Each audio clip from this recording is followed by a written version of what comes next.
পড়ছো? হ্যাঁ, তাহলে শুরু করো। হ্যাঁ, 5 নম্বর কোশ্চেন। এটা বলছে এটা আর সবচেয়ে ইজি, এই চ্যাপ্টারের কোশ্চেন দেখির মধ্যে সবচেয়ে ইজি হলো 5 নম্বর। হয়তো এটা আসতেও পারে, কারণ বেশি ইজি, এটা বেশি ইজি এই সাপেক্ষে দেয়। এখানে ত্রিভুজ অঙ্কনটা সবচেয়ে সোজা। আগেরটাও সে ইম্পর্টেন্ট গুলো, এটা আয়তক্ষেত্র অঙ্কন।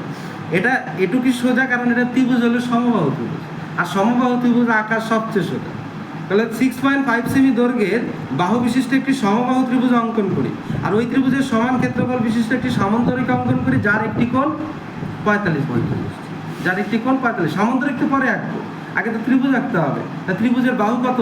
6.5 সেমি। তাহলে তাকে 6.5 সেমি আগে নিয়ে নিই, তারপরে কম্পাস দিয়ে আমরা ত্রিভুজটাকে আঁকবো 6.5। এই যে ডট দিয়ে নিলাম, এটা হয়ে গেল 6.5 হলো। এই 6.5 সেমি পেন্সিলে করবে কিন্তু সব 6.5 সেমি। তাহলে প্রথমে একটা মাঝখানে দাগ টেনে নিই, যে কোনো 6.5 থেকে একটু বেশি নিলেই হলো। এবার আমি 6.5 সেমিকে কপি করলাম, এই যে 6.5 সেমি কপি, এটুকের মান 6.5 সেমি। এবার এইখানে বসায় একটা এইখানে দে, আরেকটা কই দিবি বলতো? মোটামুটি এইখানে আর এইখানের যাতে মাঝখানে থাকে, এইখানে থাকে, তাহলেই টাচ করবে। তুই যদি এইখানে দেশ কখনোই টাচ করবে না, কারণ তুই ভালো করে জানিস সমবাহু ত্রিভুজ এমন হবে। এমন হইলে একটা যদি এইখানে দেশ, আর একটা আইডিয়া যাতে এমন থাকে যে এই দুইটার মাঝখানে যাতে আসে, তাহলে কী হবে বলতো? তোকে 2-3 বার টানতে লাগবে না। এই যে আমি কলম দিয়ে করি না, এত কনফিডেন্সের সঙ্গে ভুলই হয় না। এই যে আইডিয়া রাখতে লাগবে যে এটা সমবাহু ত্রিভুজ, এটার এইখানেই আছে। দেখ, বুঝলি? মানে এটা যদি তুই এখন যদি এই টানটা যদি এইখানে দিতি, কোনোভাবে টাচ করতোই না, আবার ওটা বাড়াইতে লাগতো। মানে ব্যাপারটা হলো সমবাহু ত্রিভুজ আঁকার উপায় হলো এখান থেকে এটুক দে, আর এখানে মাঝখানে বসা, সেম মাপ এখানে। তাহলে প্রত্যেকটা কত হলো? 6.5 করে। এবার আমি যুক্ত করে দিলাম এই বিন্দু আর এই বিন্দু, এটাও তাহলে 6.5, আর এখানে এই দুইটা, এই হলো 6.5। ত্রিভুজ অঙ্কনটাই শেষ। এই ত্রিভুজ অঙ্কন ছোটোবেলায় শেখানো হয়, ত্রিভুজ অঙ্কন শেষ। এখনকার এই চ্যাপ্টারের কাজ কি? সামান্তরিক অঙ্কন। এই ত্রিভুজের সমান ক্ষেত্রফল বিশিষ্ট সামান্তরিক অঙ্কন। তো সামান্তরিক অঙ্কন তো আরও ইজি। মানে কি, কীভাবে আঁকবো এটা? এটা আঁকতে গেলে ওই যে প্রথম এই সরল রেখাটার একটা সমান্তরাল সরলরেখা আঁকতে হবে। সমান্তরাল আগে কীভাবে? ওই যে 6.5 নিচের বাহুটাকে কপি করে সেম মাপটা নিয়ে এইখান থেকে এইদিকে একটা টাইনা দিই, হলো। আর ওই মাপটা এটাতে একই, এটা তো নড়ানোর ব্যাপার নেই, কারণ এটাও যা ছিল এটাও তাই ছিল। তার জন্য এই মাপটা আর এই মাপটা একই, এর জন্য এটা নিয়েই আবার এখানে একটা বসায় দিই, এখান থেকে আরেকটা বসায় দিই। তাতে কী হবে? এই যে সেটা, এই দুটো বিন্দু যদি সংযোগ করিস, তাহলে এটা সমান্তরাল হবে, নিচের বাহুটা সমান্তরাল হবে।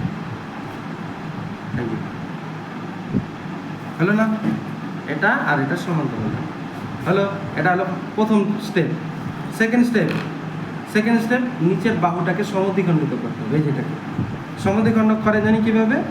অর্ধেকের অল্প একটু বেশি নিয়ে এইদিকে একটা, এদিকে একটা, গেল সেম মাপ, এইদিকে একটা, এদিকে একটা, হলো। এই দুই বিন্দু যদি সংযোগ করি, তাহলে নিচের বাহুটা সমদ্বিখণ্ডিত হবে। এই যে হলো, সমদ্বিখণ্ডিত হলো। এইবার ব্যাপারটা হলো, আমাকে তার আয়তক্ষেত্র বলা নেই, এটা তো সামান্তরিক আঁকতে হবে। আবার ওই সামান্তরিকের একটা বৈশিষ্ট্য আছে, সামান্তরিকের একটা কোণ কত ডিগ্রি হবে? একটা কোণ যাতে আবার 45 ডিগ্রি হয়। 45 ডিগ্রি তুই চাইলে আগে থেকে আঁকায় নিতে পারিস। 45 ডিগ্রি একটা কোণ আঁকায় নে, 45 ডিগ্রি যখন সামান্তরিক আঁকবি, তখন এইখানে আবার 45 ডিগ্রি আঁকতে গেলে একটা কোণ 45 ডিগ্রি আঁকেই নি। এইখানে এই সাইডটাতে আগের থেকে একটা কোণ আঁকে নি, কত ডিগ্রি? 45 ডিগ্রি। একটা 45 ডিগ্রি আঁকে নি, এই চাঁদা দিয়ে।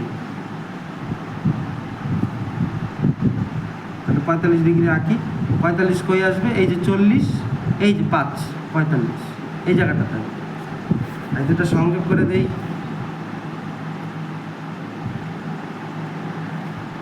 এই যে 45 ডিগ্রি হলো। কত ডিগ্রি? 45 ডিগ্রি।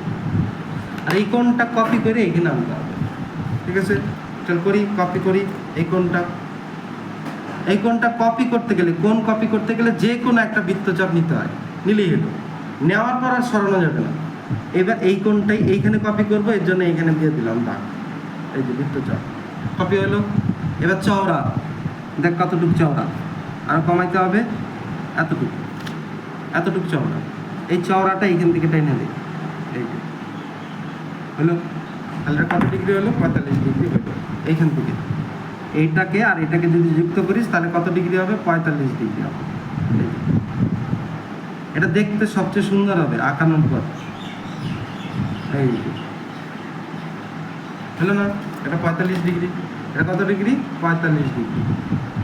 আর প্রথমে আমি একটা ত্রিভুজ আঁকছিলাম, ABC একটা ত্রিভুজ, হলো, ধর ডি হলো তার মধ্যবিন্দু, এই মধ্যবিন্দুতে আমি 45 ডিগ্রি কোণ আঁকলাম। এবার সামান্তরিক আঁকবো লাস্টে, এই যে নিচের যতটুকু বাহু আছে তার অর্ধেকটা নিতে লাগে, মাঝখানে বসায় এই টোটাল ত্রিভুজের বাহুটার অর্ধেক নিতে হয়, আর ওই বাহুটা এইখানে যেখানে ছেদ করবে তার থেকে সমান পরিমাণ কাটে নিই, তাতে কী হবে? এইটুক আর এইটুক সমান হবে, আর এটাকে যুক্ত করে দিলে আমাদের সামান্তরিক বেদি, এই সামান্তরিক হয়ে গেল। এটার সঙ্গে ত্রিভুজের এই যে কোণটা, এই শীর্ষটা যুক্ত করে দিলাম, এই যে সামান্তরিক হয়ে গেল। এই সামান্তরিকটা এই ত্রিভুজের সমান ক্ষেত্রফল বিশিষ্ট, নাম দিলাম CDEF। এটা একটা সমান্তরাল সরলরেখা, বোঝা গেল? তাহলে এখানে ল্যাঙ্গুয়েজ হবে এরকম যে 6.5 সেমি, কোশ্চেন পড়বি ভালো করে, ল্যাঙ্গুয়েজ ওর থেকেই আসবে। 6.5 সেমি দৈর্ঘ্যের বাহু বিশিষ্ট একটি সমবাহু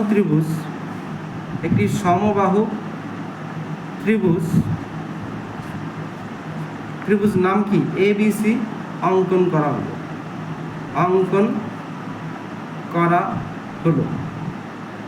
হলো দাঁড়িয়ে দিয়ে, এবং ওইখানে পরের লাইনে লিখবি ত্রিভুজ ABC এর সমান ক্ষেত্রফল